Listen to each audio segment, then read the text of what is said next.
મંગલમ કુંદ કુંદાર્ય જય નમસ્તુ મંગલમ સર્વમંગલ માંગલ્યમ સર્વ કલ્યાણકારકમ પ્રધાનમ સર્વધર્માણમ જૈનમ જયતુ શાસનમ નમઃ સમય સારાય સ્વામી બુદ્ધ્યા ચકાસતે ચિત સ્વભાવાય ભાવાય સર્વભાવાય કરચ્છિ.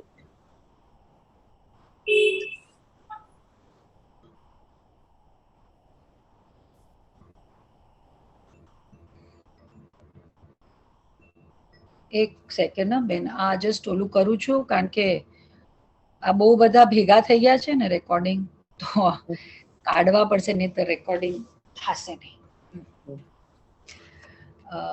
જ્ઞાયક સ્વરૂપ પ્રકાશન, પ્રવચન નંબર 10, પેજ 133, અને આ જે છે 18 ને 18/5/2021. ગુરુદેવે ખુલાસો કર્યો છે કે પર દ્રવ્યના લક્ષ્ય વિભાવ ભાવ થાય ને એનાથી ભેદ જ્ઞાન કરવું એમ નહીં, વિભાવ ભાવ ઉત્પન્ન જ ન થાય એમ અજીવ સંબંધી જે ભાવ કર્મ એનું લક્ષ્ય છૂટી જાય છે. આ અજીવમાં રાગ થાય છે એમ નહીં, અજીવને જોવાનું સર્વથા બંધ કરી દે. પર્યાર્થિક ચક્ષુ સર્વથા બંધ કરવાનું કહે છે. પરને જાણવાનું બંધ કર તો આત્મા જાણનાર જણાશે. પર પદાર્થ જ્યાં સુધી જણાશે ત્યાં સુધી અજ્ઞાન છે. પર પદાર્થ જણાય છે તે વિષયને સેવે છે. પર પદાર્થને હું જાણું છું એવો ભેદ જણાય તે વિષયને સેવે છે. પર ભાવને હું કરું છું તે કશાયને સેવે છે. વિષય કશાયને સેવે છે, એક સમય પણ જ્ઞાનને સેવતો નથી. બેન, ઓલું પ્રતિક્રમણનું તમે કીધું ને, તો એમાં હું વાંચતી હતી, તો એમાં એક આવ્યું કે ખાલી વચન અને કર્યું, એમાં કરાવ્યું ને અનુમોદ્યું બી નથી, એવી રીતે ખાલી એ બે વસ્તુ આવી. તો ઘણી વાર તો એવું બી હોય ને કે આપણને ખાલી હાય હા પાડી દે કે હવે પતે, તો પછી તો અનુમોદના થઈ જ ગઈ ને, વચનથી કર્યું. હા, થાય જ છે ને, મન વચન કાયાથી કૃતકારી અનુમોદનાથી ભૂત ભાવિશ ને એટલે ભલે ભાવથી નથી, પણ આમાં તો વચન કીધું એટલે બોલવાનું થયું, તો એમાં તો પાછો બોલવાનું થયું નહીં, વચનનો જે ભાવ અંદર થાય છે ને ઈ લેવાનો. આ બોલી તો જળ ની પર્યાય છે. હા હા, ઈ નહીં, પણ એને અંદર ભાવ સ્વરૂપમાં જે વિચાર આવે ને શબ્દના, હા હા, ઈ લેવાનું. અચ્છા, આમાં જળની વાત તો છે નહીં ને, પોતાના ભાવનું વેદનાન છે ને. એટલે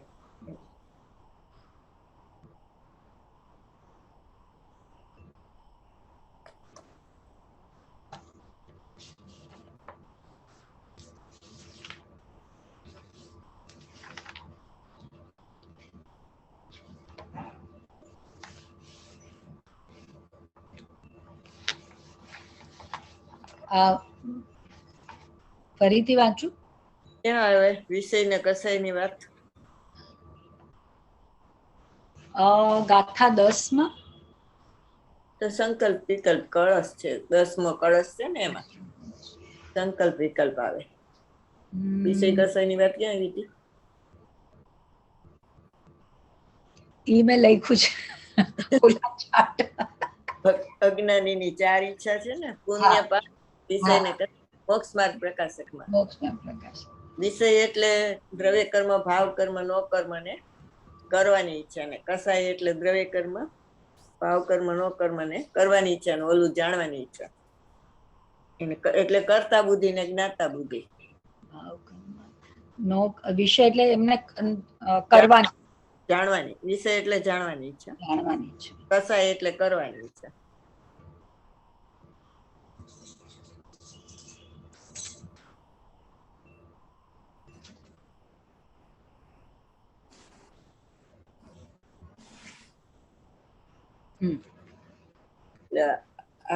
જાણવાની ઈચ્છા છે ને, બરને જાણવાની ઈચ્છા એ અજ્ઞાન ચેતના કહેવાય.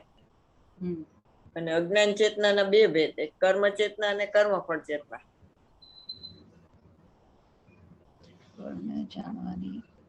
તમે જાણો તો કરવાનો ભાવ થાય ને, અને કરવાનો ભાવ થાય તો ભોગવવાનો ભાવ થાય, બરોબર? પરને જાણવાની ઈચ્છાના બે ભેદ. અજ્ઞાન ચેતના છે ને એના બે ભેદ. એ અજ્ઞાન ચેતના. અજ્ઞાન ચેતનાના બે ભેદ ક્યાં? કર્મ ચેતના અને કર્મફળ ચેતના. કરવું એ કર્મ ચેતના અને ભોગવવું એ કર્મફળ ચેતના. અને એક સમય પણ જ્ઞાનને સેવતો નથી, એટલે જ્ઞાનને સેવે તો એ જ્ઞાન ચેતના કહેવાય.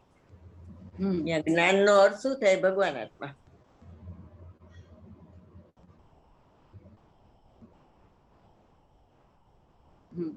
ભગવાન આત્માને જાણવો, દેખવો અને શ્રદ્ધવો અને એમાં લીન થવું, એ શું છે?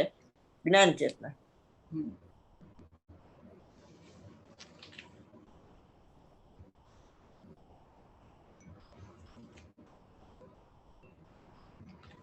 સંકલ્પ ને વિકલ્પ કીધું ને, એ 10મા કળશના અંતે એની બે વ્યાખ્યા છે. જ્ઞેયને જાણીને જ્ઞાનમાં ભેદ પડવો એ વિકલ્પ, અને દ્રવ્ય કર્મ ભાવ કર્મ ન કરવામાં કરવાની નિર્ણય કરવો એ સંકલ્પ કહેવાય. અને બીજો શબ્દ બીજી કઈ ગાથામાં આવે છે? વિષય કસાઈને બદલે બીજા શબ્દ આવે એવું. ઓલું ભાવે ભાવકી, ભાવક ભાવ અને જ્ઞેય. ભાવક ભાવ એટલે દ્રવ્ય કર્મના લક્ષ્ય જે ભાવ કર્મ થયું ને એને ભાવક ભાવ કહેવાય. દ્રવ્ય કર્મ એટલે ભાવક ને એના લક્ષ્ય ભાવ થાય એટલે એને ભાવ. બરાબર. અને જ્ઞેયના લક્ષ્ય જે જ્ઞાન થાય એને જ્ઞેય ભાવ કહેવાય. એટલે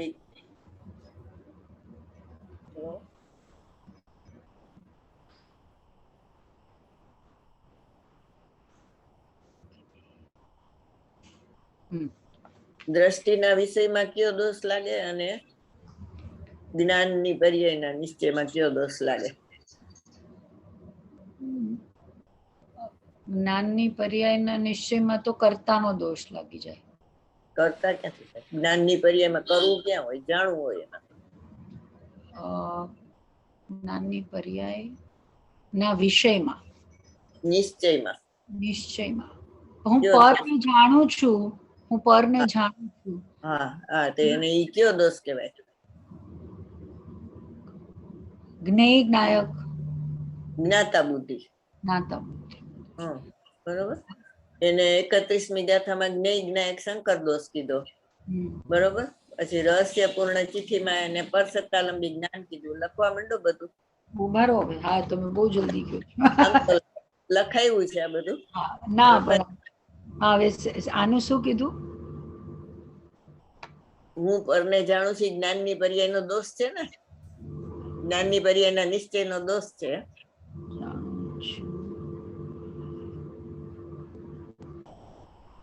એને જ્ઞાતા બુદ્ધિ કહેવાય.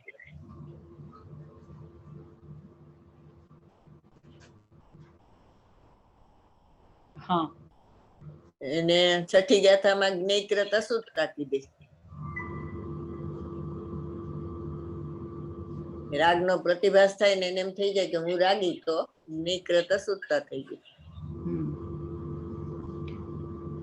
અને 31 ગાથામાં જ્ઞેય જ્ઞાયક શંકર દોષ કીધું.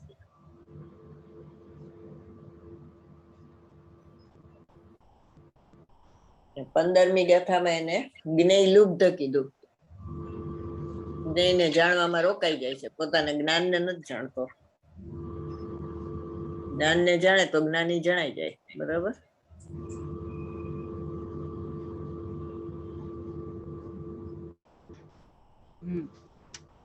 અને પરમાર્થ વચનિકામાં એને શું કીધું? પરમાર્થ વચનિકા. હા, પરસત્તાલંબી જ્ઞાન કીધું.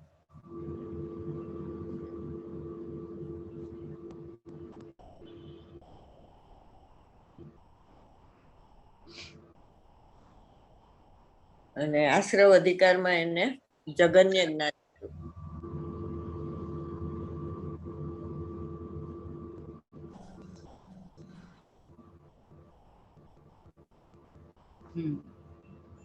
અને 38મી ગાથામાં એને જ્ઞેય ભાવ કીધું.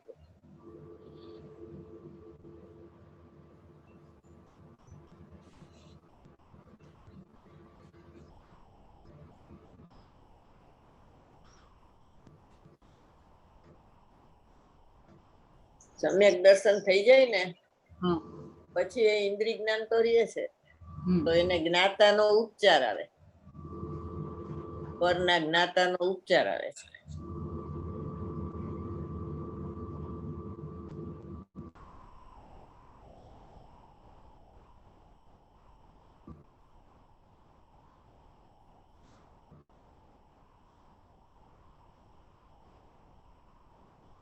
બારંગનું જ્ઞાન છે ને એ સમ્યક દ્રષ્ટિને જ હોય, પણ એ અપૂર્વ નથી, અનુભૂતિ અપૂર્વ છે, એમ 13મા કળશમાં કીધું.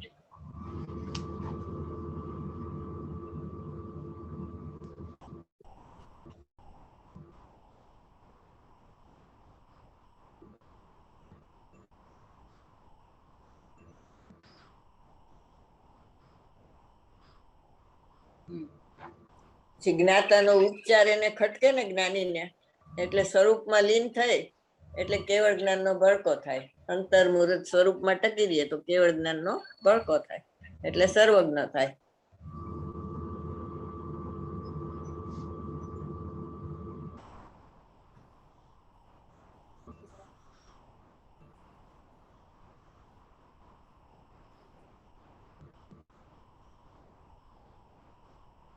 જ્ઞાતા બુદ્ધિ છે ને એ શ્રદ્ધાનો દોષ છે, અને જ્ઞાતાનો ઉપચાર છે એ ચારિત્રનો દોષ છે.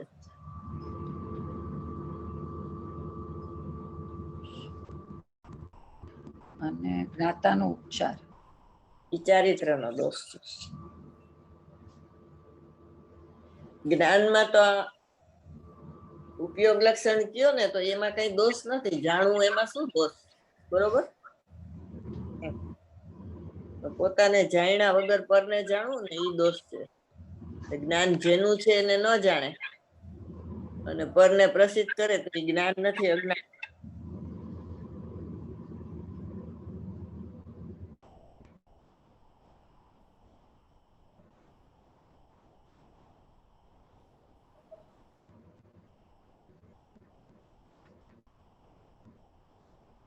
પ્રવચન સાથે એને ઇન્દ્રિય જ્ઞાન કીધું.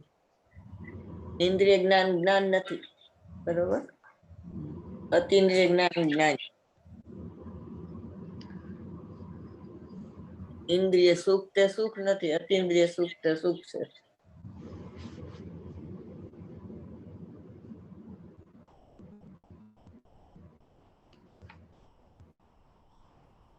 આ બેન, આ પ્રવચન સારમાં એવું છે કે હવે આ બીજો જ્ઞેય અધિકાર આવ્યો, હવે ઓલા પંડિતજીએ મોકલાવ્યું છે એને બધું કરી લીધું કે હું ટીકા ને ભાવાર્થ ને, પણ જે દિવ્ય ધ્વનિ સારમાં લખેલું છે ને ટીકા ને ભાવાર્થ, એને એ રીતે નથી લેતું, ખબર નહીં, મેચિંગ નથી કાંઈ, અને એનું ઇંગ્લિશ તો કાંઈ સમજાયું જ નથી.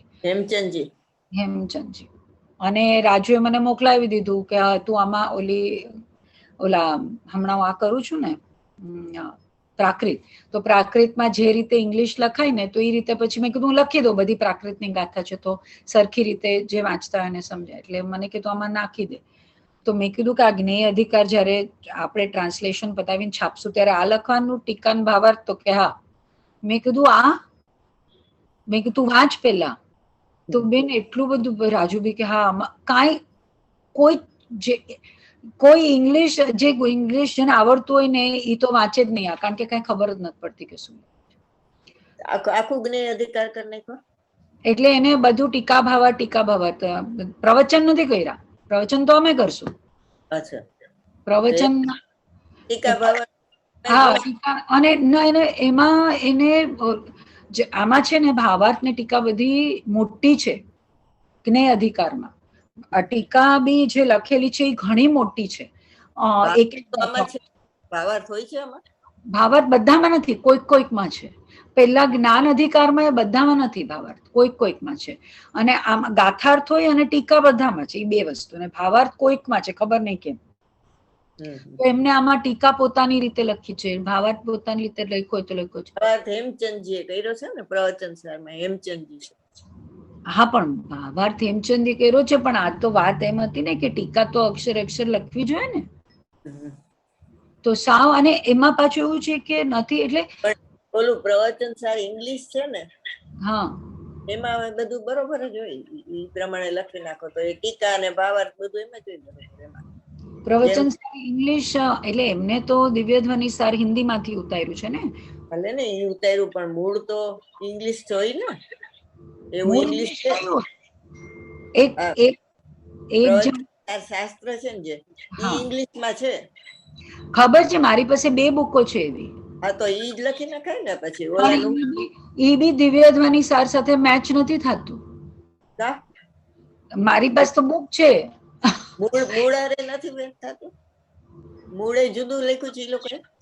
મૂળ જુદું લખ્યું છે, ગાથાર્થ હજી મેચ થાય પણ ટીકા નથી મેચ થતી.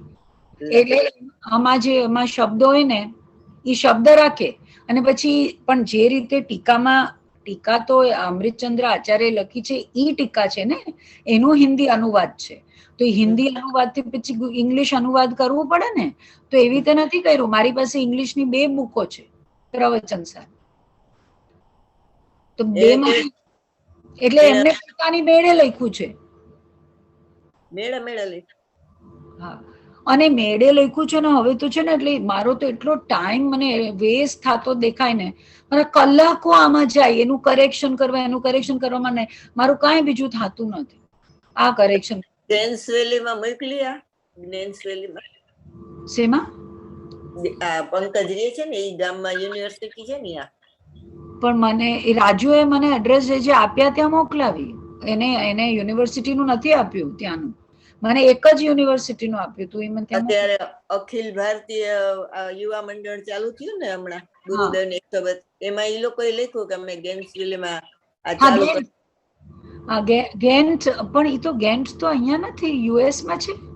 હા, ગેન્ટ્સવિલ છે ને, એ આ પંકજ રે છે ઈ જ, ફ્લોરિડામાં. જેક્સનવાઇલમાં રહે છે. ગેન્ટ યુનિવર્સિટી તો બેલ્જિયમમાં છે. ઈ નહીં, આ તો અહીંયા પંકજ રે છે અહીંયા. હા, તો ત્યાં હું પંકજભાઈને એડ્રેસ પૂછી લઉં તો હું ત્યાં મોકલાવી દઉં. કારણ કે મેં તો ઘણી બધી અમેરિકા મોકલાવી, પણ મને જે મારી પાસે એડ્રેસ હતા, અને અમુક રાજુએ મોકલાવી છે, એને પૂછી જોઈશ. રાજુએ ઘણી મોકલાવી. એમની અખિલ ભારતીય યુવા મંડળ છે ને, એ લોકોએ એમ કીધું કે અમે આ ચાલુ કર્યું છે અહીંયા જૈન નું ચાલુ કરવા માટે, તો એ લોકોને જ પૂછી લ્યો તો ખબર પડે. હા, ના, પણ રાજુએ છે ને અમુક બધા યુએસ ની યુનિવર્સિટીઝમાં મોકલાવ્યું છે, પૂછી લઈશ. જો ના મોકલાવું હોય તો મોકલાવી દઈશ.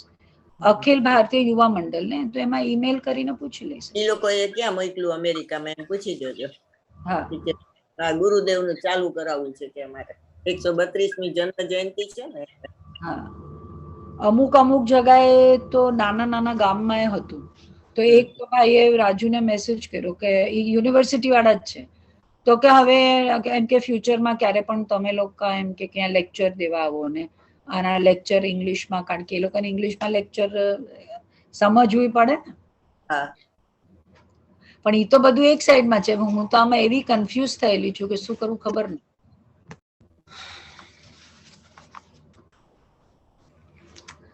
પર પદાર્થ જણાય છે, તેમાં આશ્રવની ઉત્પત્તિ થાય છે, અને તે પર પદાર્થ જાણવો બંધ થાય ત્યારે જ્ઞાનમાં જ્ઞાયક જણાય, ત્યારે સંવરની પ્રગટના અનુભવ થાય છે. બહુ ઘણી ગૂઢ અને ગંભીર ગાથા છે. જ્ઞાનમાં જ્ઞાયક જણાય છે, એટલે જ્ઞાનમાં ત્રિકાળી ધ્રુવ ભગવાન આત્મા છે ને, જે શ્રદ્ધાનો વિષય છે ને, એ ઉપાદેયભૂત જ્ઞેય બને છે, અને ત્યારે શ્રદ્ધા તેમાં અહમ કરે છે, એટલે સંવરની પ્રગટતા થાય છે. બરાબર. શ્રવણ અધિકારમાં જયસેનાચાર્ય એની આગળ શ્રી લખ્યું છે, શબ્દ અધિકારની આગળ. ધર્મની શરૂઆત થઈ ને એટલે ત્યારે સંવર શ્રી ક્યાં લખ્યું છે? સંવર અધિકારમાં જયસેનાચાર્યની ટીકા.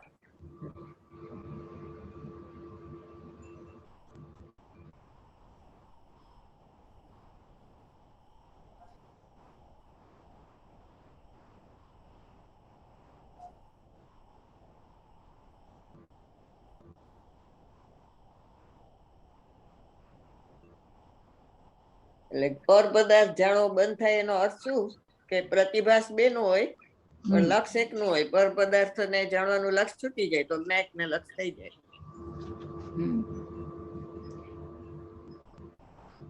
એટલે કૃપાળુદેવ કે છે ને, ઘટપટ આદિ જાણતું તેથી તેને માન, જાણનાર ને માન નહીં, કહીએ કે એવું જ્ઞાન. માન એટલે શ્રદ્ધાનો વિષય, એટલે લક્ષ કરવાનું, ઉપાદેયભૂત જ્ઞેય બનાવવાનું એને. ભૂલ બતાવી પણ ભૂલ કેમ ટળે તે બતાવવું છે. ભૂલનું જ્ઞાન કરાવી ભૂલ કેમ ટળી જાય તે બતાવે છે. એવી ભ્રાંતિ છે કે હું પરિણમું છું શુભાશુભ ભાવે. ભ્રાંતિ છે ભ્રાંતિ, તું તો જ્ઞાન રૂપે પરિણમી રહ્યો છો. જ્ઞાનમાં જ્ઞેયપણે પર જણાય છે એ છોડી દે, એ તારું જ્ઞેય નથી. એ જાણવાનો વિષય જ નથી. જાણવાનો વિષય તો જ્ઞાન જેનું છે તેને જાણને, આત્માને. ગુરુદેવ કે શરીર તારું નથી એમ કે ને તો એને પરસે આવડી જાય. તો કે આમાં જ્ઞાન, રાગ તારું નથી, જ્ઞાન તારું નથી, એ તો ક્યાંથી થાય? એટલે શાસ્ત્રના જે શબ્દ આવે ને એનું અનુસંધાન અંદર કરવું પડે, તો એ વાચ્ય પકડાય, તો થાય એમ. બરોબર. મને કે કાલે મારી એક બેનપણીનો ફોન આવ્યો, મને કે તને કેન્સર થયું, તે દવા લીધી, તો એ બધું કોણે કર્યું? બોલો કે. મેં કીધું પણ શરીર ને આત્મા જુદા છે, એ તો તું નથી કરતી. તું એક દ્રવ્ય બીજા દ્રવ્ય ન કરે. તું અરૂપી ભગવાન આત્મા છો કીધું. આ રૂપી વસ્તુ છે એનું તું ન કરી શકે. એ સિદ્ધાંત જ પેલા ન બેસે. બે દ્રવ્ય નું ભેદ જ્ઞાન નો છે, તો પછી દ્રવ્ય પર્યાય નો ભેદ જ્ઞાન તો ક્યાંથી બેસે? એવી રીતે છે.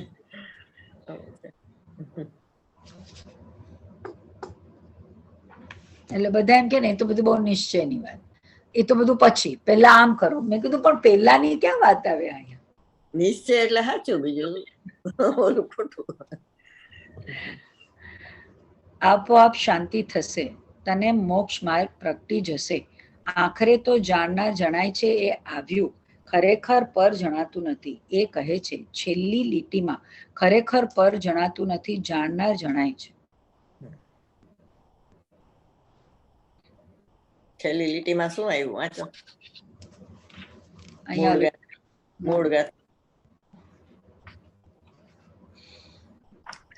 છેલ્લી લીટીમાં આવ્યું, જેમ દીપક ઘટપટ આદિને પ્રકાશિત કરવાની અવસ્થામાં એ દીપક છે, અને પોતાની જ્યોતિરૂપ શિખાને પ્રકાશવાની અવસ્થામાં પણ દીપક છે, અન્ય નથી, તેમ નાયકનું સમજવું.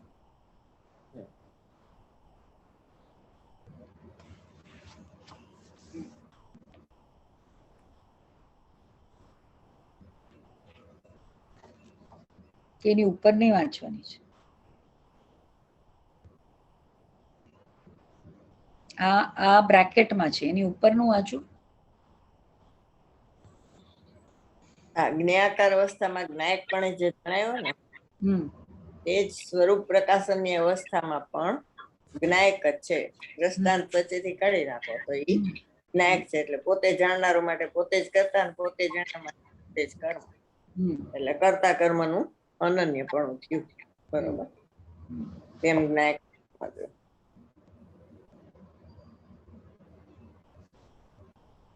ચાલો વાંચો. તેમાં તદરૂપો ન ભવતી, 320 ગાથામાં કહ્યું. આમાં પ્રમત અપમત રૂપે થતો નથી તેમ કહ્યું. પર ભાવ રૂપે કોઈ દિવસ આત્મા થાય નહીં. નિજ ભાવને છોડે નહીં, પર ભાવને ગ્રહે નહીં. અસદભૂત વ્યવહારના કથનને સાચું માની લીધું. આત્મામાં રાગ થાય છે તે અસદભૂત ઉપચરિત કથન છે. 4 પ્રકારની નયમાં આ લીધું છે. આત્મામાં રાગ થાય છે, બુદ્ધિપૂર્વક કે અબુદ્ધિપૂર્વક, ઉપચરિત કે અનુપચરિત, એ કાઢી નાખો. આત્મામાં રાગ થાય છે એ અસદભૂત વ્યવહાર નહીંનું કથન છે, તે કથન જૂઠું છે. થાય છે જ્ઞાન ને વ્યવહાર નહીં કહે છે કે આત્મામાં રાગ થાય છે, તે અસદભૂત વ્યવહાર નહીં છે. તેમાં ઉપચરિત કે અનુપચરિત, બુદ્ધિપૂર્વક કે અબુદ્ધિપૂર્વક, એનું કાંઈ નહીં. અસદભૂત વ્યવહાર એટલે કે આત્મામાં રાગ થતો નથી ને છતાં થાય છે તેમ કહેવું, તે અસદભૂત વ્યવહાર નહીં છે, થાય છે જ્ઞાન. અને કહેવાય કે રાગ થયો તો એ અસદભૂત વ્યવહાર થઈ ગયો. બુદ્ધિપૂર્વકો નો હોય કે અબુદ્ધિપૂર્વક નો, બે કાઢી નાખ્યા. શું કામ કાઢ્યા? કે આત્માના દ્રવ્ય ગુણ કે પર્યાયમાં ક્યાંય રાગ છે નહીં, સર્વજીવ છે સિદ્ધ સમ એમ કીધું ને, તો સિદ્ધ પૂર્ણ વિતરાગ હોય તો એનું દ્રવ્ય પૂર્ણ વિતરાગ, એના ગુણ વિતરાગ. સિદ્ધના ગુણ જેવા તમારા ગુણ છે એટલે એ વિતરાગ ને ઉપયોગ લક્ષણ લ્યો તો એ પણ વિતરાગ સ્વરૂપ જ છે. બરોબર. એટલે એમ કે છે કે રાગ આત્મામાં થાય છે ને ઈ આત્મા છે. બરોબર. જીવ કોને કહેવાય? જીવ એક જ પ્રકારનો હોય, નિગોથી માટે સિદ્ધ સુધી. પણ સંસારી ને સિદ્ધ એવા બે ભેદ પાડ્યા તો કર્મની અપેક્ષા એ પડે. કર્મ સહિત હોય એ સંસારી, કર્મ રહિત હોય સિદ્ધ. તો જીવ એવો નથી, જીવ તો એક જ પ્રકારનો હોય. બરોબર. ઈ જીવમાં રાગ ન થાય. જે એક પ્રકારનો જીવ છે એમાં રાગ ન થાય. બુદ્ધિપૂર્વક કયો કે અબુદ્ધિપૂર્વક એકેય રાગ નથી થતા. બરોબર. અને રાગ મારામાં થાય છે, મારામાં જ્ઞાન થાય છે, એ ભૂલી જાય છે. ઈ એમ કે મારામાં રાગ થાય છે. રાગનો પ્રતિભાસ દેખી અને એને એમ થાય છે કે મારામાં થયો. રાગ તો જળ કર્મમાં થતો હતો, અહીંયા એનો પ્રતિભાસ થતો હતો અને પ્રતિભાસ વખતે ભૂલી ગયો. એટલે દરેક સમયે મિથ્યાત્વ નવું નવું થાય છે. અને ચારિત્રમો છે ને એ અનાદિનો છે. એટલે ચારિત્રમો જતા અસંખ્ય સમય લાગે, મિથ્યાત્વ જતા એક જ સમય લાગે. પણ મિથ્યાત્વ તો અનાદિનું છે, પ્રવાહ રૂપે અનાદિ, પણ બાકી થાય છે તો નવું ને. ચારિત્રમોનો રાગ છે દ્રવ્ય કર્મમાં, એનો અહીં પ્રતિભાસ પડે છે. અને હું ઈ એમ કહી દીધું તો એકત્વ કર્યું તો નવું થયું ને. દરેક સમય એનો પ્રતિભાસ પડે છે, દરેક સમય એમાં હું પણ કરે છે. હવે એક જ સમય માટે તમે કહો કે હું નથી અને જ્ઞાન સ્વરૂપ હું છું એવું પરિણમન થઈ જાય તો સમ્યકત્વ થઈ ગયું. એટલે મિથ્યાત્વને જાતા તો એક જ સમય લાગે છે. અનાદિનો પ્રવાહ રૂપે અનાદિથી છે, પણ દરેક સમયે નવો નવો થાય છે. જયારે ચારિત્રમો છે એ અનાદિનો છે. એમ કે રાગ પેલા થયો કે કર્મ પેલા થયા, તો કે એવો અનાદિનો હોય એમાં હેતુ ન હોય કે આ પેલા. બરોબર. એનો કોઈ હેતુ ન હોય. એટલે ઈ અનાદિનો રાગ છે ને એને જાતા અસંખ્ય સમય લાગે, સમ્યક દર્શન થયા પછી અનંત સમય નહીં લાગે. બરોબર. એટલે ત્રીજો કળશ છે ને સમયસરનો, એમાં એમ કે છે કે મારી પરિણતિ અનાદિથી મેલી છે. એટલે ઈ ચારિત્રમોની વાત છે. ભરતચંદ્ર આચાર્યને તો કઈ દર્શનમાં છે નહીં. બરોબર. એટલે ઈ કાઢો, ઈ ત્રીજો કળશમાં અનાદિની લખેલી છે. કલ્માશિતમ એવું કઈક છે ને? હા, કલ્માશિતા એટલે મેલી છે.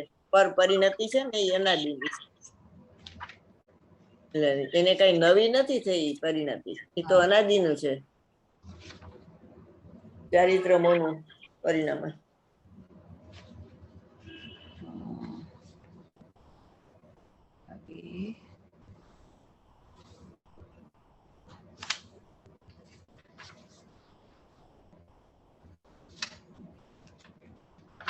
એક સેકન્ડ, એક થયું, બે, ત્રણ.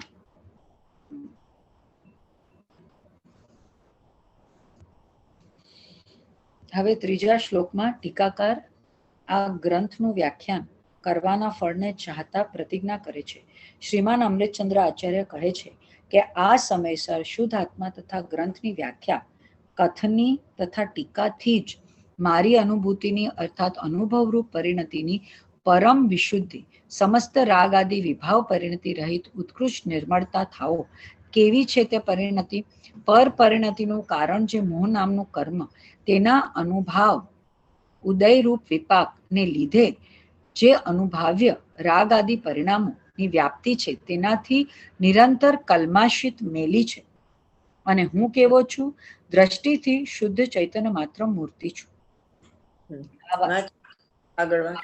ભાવાર્થ આચાર્ય કહે છે કે શુદ્ધ દ્રવ્યાર્થિક નયની દ્રષ્ટિ તો હું શુદ્ધ ચૈતન્ય માત્ર મૂર્તિ છું, પરંતુ મારી પરિણતિ મોહ કર્મના ઉદયનું નિમિત્ત પામીને મેલી છે, રાગ આદિ સ્વરૂપ થઈ રહી છે.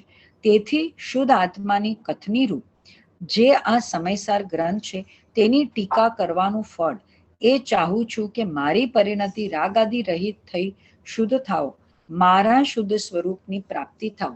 બીજું કાંઈ પણ ખ્યાતિ, લાભ, પૂજા આદિ ચાહતો નથી. આ પ્રકારે આચાર્ય ટીકા કરવાની પ્રતિજ્ઞા ગર્ભિત એના ફળની પ્રાર્થના કરી. એટલે મારી પરિણતિ લખ્યું છે ને એ ભાવાર્થકારે લખ્યું છે. એને પોતે તો પર પરિણતિ કીધું છે. રાગાદીને છે ને હા પર પરિણતિ કીધું છે.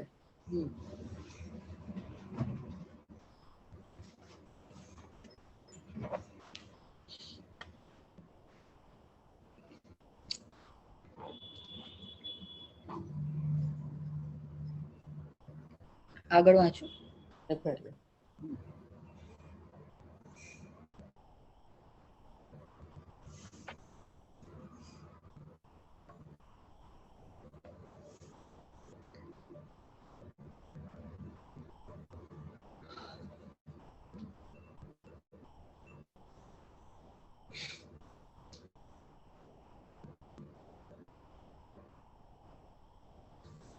નિરંતર કલ્માસિત છે ને એનો અર્થ અનાદિને.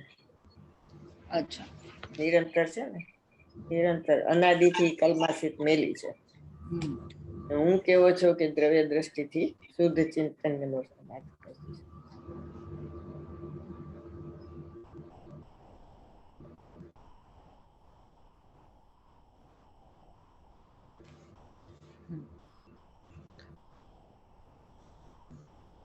ચાલો વાંચો આગળ આમાં. છેલ્લી લીટી બહુ ઊંચી છે. સમસ્ત અને દ્રવ્યના ભાવો છે. ક્રોધ, માન, માયા, લોભ એ જીવ દ્રવ્યના ભાવો નથી, અન્ય દ્રવ્યના ભાવો છે. પણ એમાં રાગ થાય છે એમ જાણવામાં વાંધો શું? મરી ગયો તું, એ જ તો ભ્રાંતિ છે. એ તો પર્યાર્થિક ચક્ષુ ખુલ્લી રાખી તે રાગને જાણવાનું બંધ કરી દેતું. આત્મામાં તો થતો જ નથી, પણ બીજે થાય છે, તે હકીકત છે.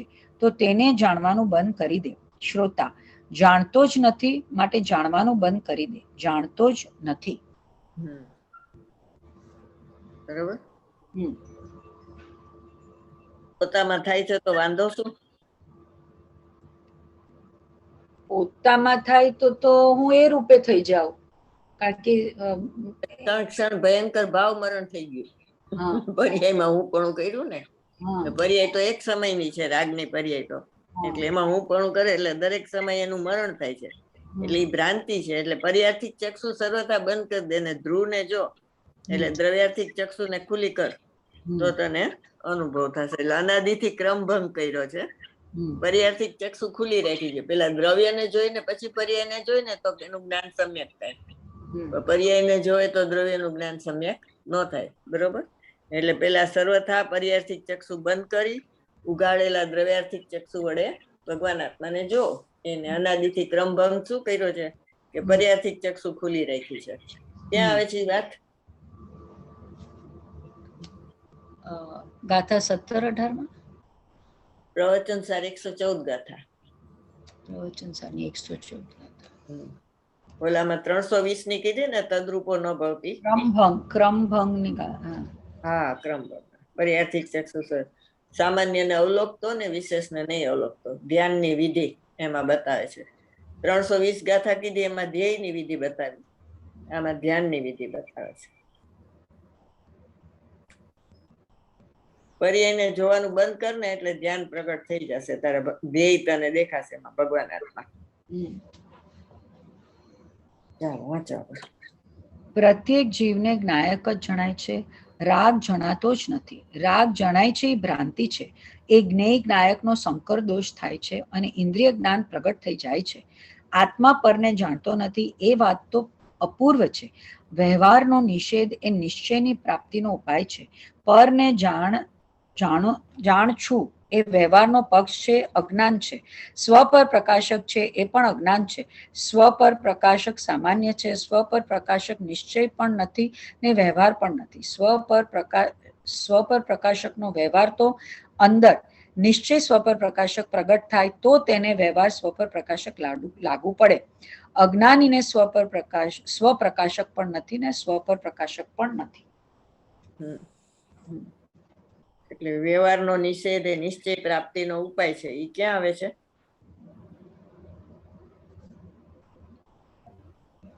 તો આમાં જ આવ્યું ને, અપ્રમત ને પ્રમત એટલે વ્યવહારનો નિષેધ થઈ ગયો ને. પછી 320 ગાથામાં આપણે વ્યવહારના નિષેધની 4 ગાથા કીધી હતી ને તમને. કઈ કઈ કીધી હતી? લખી છે, યાદ નથી. બધી નો લખી તો છે, મને ખબર છે, હવે ગોતીશ એટલે નહીં મળે હમણાં. ઉપર નિબંધ લખવાનો કીધો તો. હા, નિબંધ લખવાનું કીધું તો એમાં બધા ગાથા 11 ને મેં લખ્યું, એક મિનિટ, મેં લખ્યું બી છે થોડું. 11 ગાથા, 56 ગાથા, 67 ગાથા. બરોબર, મેં લખ્યું છે.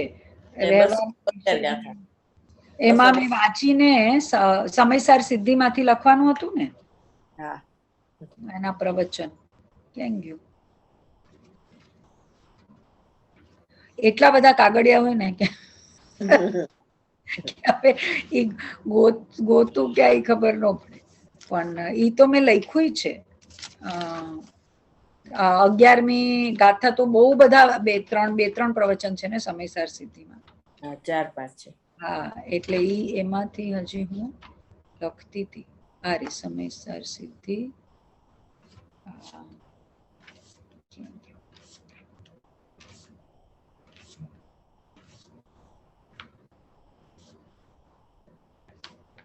હવે અત્યારે આ કાગળિયામાં નહીં મળે. કઈ વાંધો નહીં, 272 ગાથા કાઢો ને, એમાં છે.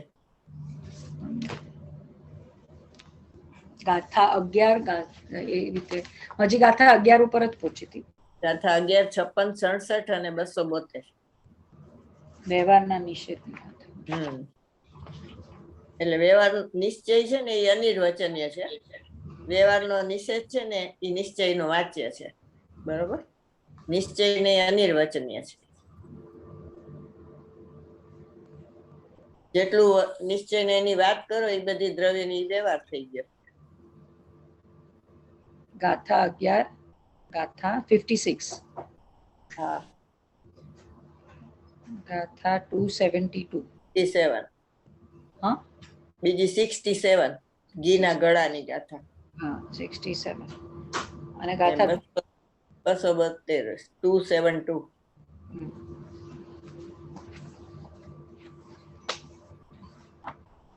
કાઢો 272. એમાં આ શબ્દ છે, વ્યવહારનો નિષેધ એ નિશ્ચય પ્રાપ્તિનો ઉપાય છે.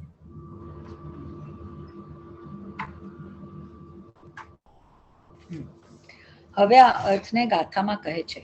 વ્યવહારની એ રીત જાણ નિષિદ્ધ નિશ્ચય નહીં થકી નિશ્ચય નયાશ્રિત મુનિવરો પ્રાપ્તિ કરે નિર્વાણની. ગાથાર્થ એ રીતે પૂર્વોક્ત રીતે પરાશ્રિત એવા વ્યવહાર નહીં, નિશ્ચય નહીં વડે નિષિદ્ધ જાણ નિશ્ચય નહીંને આશ્રિત મુનિઓ નિર્વાણને પામે છે. આત્મા આશ્રિત અર્થાત સ્વ આશ્રિત નિશ્ચય નહીં છે, પરાશ્રિત અર્થાત પરને આશ્રિત વ્યવહાર નહીં છે. ત્યાં પૂર્વોક્ત રીતે પરાશ્રિત સમસ્ત અધ્યવસાન અર્થાત પોતાના ને પરના એકપણાની માન્યતાપૂર્વક પરિણમન બંધનું કારણ હોવાને લીધે મુમુક્ષુને તેનો અધ્યવસાનનો નિષેધ કરતા એવા નિશ્ચયને વડે ખરેખર વ્યવહાર નહીંનો જ નિષેધ કરાયો છે. કારણ કે વ્યવહાર નહીંને પણ પરાશ્રિતપણું સમાન જ છે. જેમ અધ્યવસાન પરાશ્રિત છે તેમ વ્યવહાર નહીં પણ પરાશ્રિત છે, તેમાં તફાવત નથી. અને આ વ્યવહાર નહીં એ રીતે નિષેધવા યોગ્ય જ છે. કારણ કે આત્મા આશ્રિત નિશ્ચય નહીંનો આશ્રય કરનારો જ કર્મથી મુક્ત થાય છે, અને પરાશ્રિત વ્યવહાર નહીંનો આશ્રય તો એકાંતે નહીં મુક્ત થતો એવો અભવ્ય પણ કરે છે.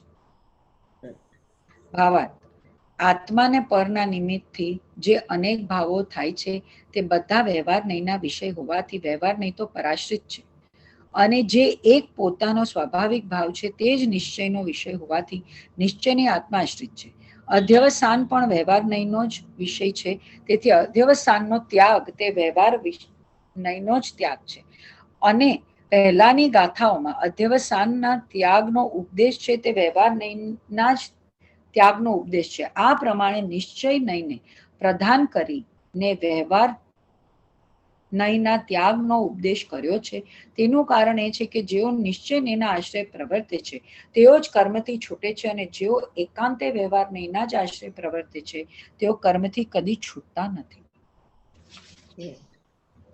એની પહેલાનો કળશ છે ને એમાં અમૃતચંદ્ર આચાર્ય કે છે તમે અધ્યવસાનનો નિષેધ કરાવ્યો ને, એટલે અમે એમ સમજી છીએ કે પર જેનો આશ્રય છે એવો સગળો વ્યવહાર છે ને એ તમે છોડાવ્યો છે, એમ અમે સમજી લીધું.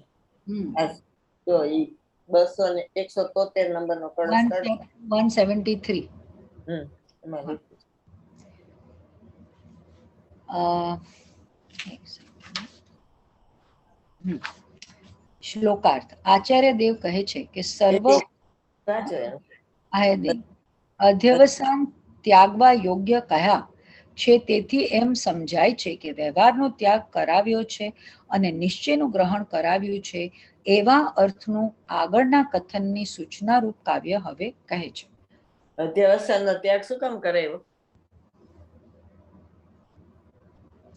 કારણ કે એને વ્યવહાર નહીં કીધું એટલે. ના, વ્યવહાર નહીં તો જ્ઞાની ને હોય, અધ્યવસાન તો અજ્ઞાની ને હોય. વ્યવહાર તો જેને નિશ્ચય પ્રગટ હોય એને વ્યવહાર કહેવાય. તો જે અધ્યવસાન છે એ પર બુદ્ધિ છે એટલે પરાશ્રિત ભાવ છે, એટલે એને છોડાવ્યો ને તો વ્યવહાર છે એ પરાશ્રિત જ છે. એટલે એકત્વ બુદ્ધિ છોડાવી તો અસ્થિરતાનો રાગે છોડવા જેવો જ છે, એમાં મેં સમજી લીધું એમ. કારણ કે જે પરાશ્રિત ભાવ હોય એ મારા નહીં, સ્વાશ્રિત ભાવ થાય મારા, એટલા માટે કે છે. બરોબર. અને એ નિશ્ચય નું ગ્રહણ થાય એટલે વ્યવહારનો નિષેધ થઈ જાય. એટલે નિશ્ચય ને વ્યવહાર વચ્ચે બે જાતના સંબંધ છે, એક પ્રતિપાદ્ય પ્રતિપાદક અને એક નિષેધક અને નિષેધ્ય. એટલે નિશ્ચય નહીં નિષેધક છે અને વ્યવહાર નહીં નિષેધ્ય છે, અને વ્યવહાર નહીં પ્રતિપાદક છે અને નિશ્ચય નહીં પ્રતિપાદ્ય છે. બરોબર, બે સંબંધ છે. નિષેધક અને નિષેધ્ય એટલે વ્યવહાર ને નિષેધ્ય છે અને નિશ્ચય નિષેધક છે. નિશ્ચય નહીં અને પ્રતિપાદ્ય નિશ્ચય નહીં અને પ્રતિપાદક વ્યવહાર નહીં. એનું વાંચો કળશ. શ્લોકાર્થ. આચાર્ય દેવ કહે છે કે સર્વ વસ્તુઓમાં જે અધ્યવસાન થાય છે તે બધાય અધ્યવસાન જીન ભગવાનોએ પૂર્વોક્ત રીતે ત્યાગવા યોગ્ય કયા છે. તેથી અમે એમ માનીએ છીએ કે પર જેનો આશ્રય છે એવો વ્યવહાર જ સઘળોએ છોડાવ્યો છે. તો પછી આ સત્પુરુષો એક સમ્યક નિશ્ચયને જ નિષ્કંપપણે અંગીકાર કરીને શુદ્ધ જ્ઞાન ઘન સ્વરૂપની જ મહિમામાં સ્થિરતા કેમ ધરતા નથી? ભાવાર્થ. જિનેશ્વર દેવ અન્ય પદાર્થમાં આત્મબુદ્ધિ રૂપ અધ્યવસાન છોડાવ્યો છે, તેથી આ પરાશ્રિત વ્યવહાર જ બધો છોડાવ્યો છે એમ જાણો. માટે શુદ્ધ જ્ઞાન સ્વરૂપ પોતાના આત્મામાં સ્થિરતા રાખો એવો શુદ્ધ નિશ્ચયના ગ્રહણનો ઉપદેશ આચાર્ય દેવ કર્યો. વળી જો ભગવાને અધ્યવસાન છોડાવ્યા છે તો હવે સત્પુરુષો નિશ્ચયને નિષ્કંપપણે અંગીકાર કરી સ્વરૂપમાં કેમ નથી ઠરતા એ અમને અચરજ છે એમ કહીને આચાર્ય દેવ આશ્ચર્ય બતાવ્યું છે. બરાબર. એટલે આ વ્યવહારના નિષેધની ગાથા થઈ. હવે છે ને આપણે ટાઈમ થઈ ગયો છે, એટલે હું તમને ઓલા એક શબ્દ છે ને એક, એના છઠ્ઠી ગાથામાં લખી નાખો. છઠ્ઠી ગાથામાં એક નો અર્થ શું કર્યો? 38મી ગાથામાં, પછી 73 ગાથામાં, then 38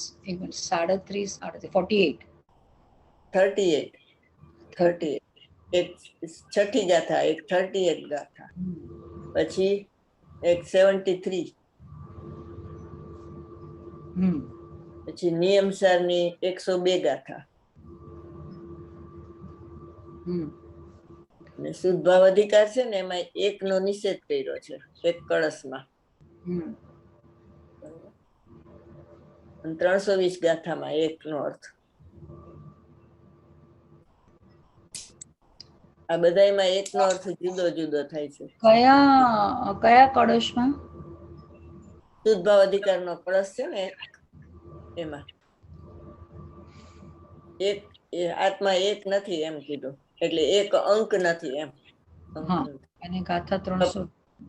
હા, 320. એ બધામાં એક નો અર્થ જુદો જુદો કર્યો છે. કઈ રીતે છે કાલ લખીને આવજો. બરાબર. અને આ સમયસાર છે ને તમારે જે બોલવાનું છે ને, એમાં એક તો સમયસારના જે વખાણ કર્યા છે ને એ આગળ ઓલા સમયસાર સિદ્ધિમાં ચેતનભાઈ બધા લખ્યા છે, ગુરુદેવે જે કીધા ને એના.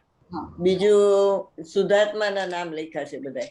ભગવાન આત્મા કોને કહેવાય? જ્ઞાયક ભાવના એના આમ કે છે ને ગુરુદેવ, આનંદ ગુણોનો ગોદામ, શક્તિનો સંગ્રહાલય, ઈ બધા બરોબર ઈ લખવાના. બીજું કુનકુન ભગવાન ત્યાં મહાવિદ્યમાં ગયા હતા 49ની સાલમાં, ત્યાંથી આવીને વાત લખી છે. એટલે હિસ્ટ્રી થોડીક તો આપવી પડે ને. હા, એટલે 49ની સાલમાં ગયા, અહીંયા 8 દિવસ રહ્યા, અહીંયાથી આવીને આ શાસ્ત્ર લખ્યા છે. એટલે આ દિવ્ય ધ્વનિ જ છે ભગવાન આત્માની, બરોબર. અને આનું પ્રતિપાદ્ય એટલા માટે છે કે મોક્ષ માર્ગ બહુ લોપ થયો હતો ને, એટલે ઈ આમાં શ્રદ્ધાના વિષયની મુખ્યતાથી આ શાસ્ત્ર લખાણું છે. દ્રષ્ટિ પ્રધાન છે શાસ્ત્ર, એટલે અહીંયાથી ધર્મની શરૂઆત થાય છે ને, એટલે એ આગવું શાસ્ત્ર છે. અને મોક્ષ માર્ગી લોપ થઈ ગયો તો બધા શુભ ભાવથી ધર્મ માનતા હતા ને, જ્ઞાનનો ઉગાડો એને, ચારિત્ર પાડે એને, એટલે એ ધર્મ નથી એમ. અને બીજું આખી અનુક્રમણિકા છે ને, એને વાક્યમાં લઈ લેવાની, એટલે એ બધો વિષય વસ્તુ આવી જાય. અને બીજું આત્મખ્યાતિના વખાણ કરવાના, કે પરમ અધ્યાત્મ જોતું હોય તો એ આત્મખ્યાતિ ટીકામાં છે, બરોબર. અને એમાં એની ઈ ટીકા છે ને, ન ભૂતો ન ભવિષ્ય એવી છે. અને બધા ફોરેનમાં એને યુનિવર્સિટીમાં ભણે છે એની આત્મખ્યાતિ. સંસ્કૃત પાવરફુલ છે. પછી બધાને સમ્યક દર્શનમાં નિમિત્ત થયું, શ્રીમદ રાજચંદ્ર ને, ગુરુદેવ ને, લાલચંદભાઈ ને, સોગાનીજી ને, પછી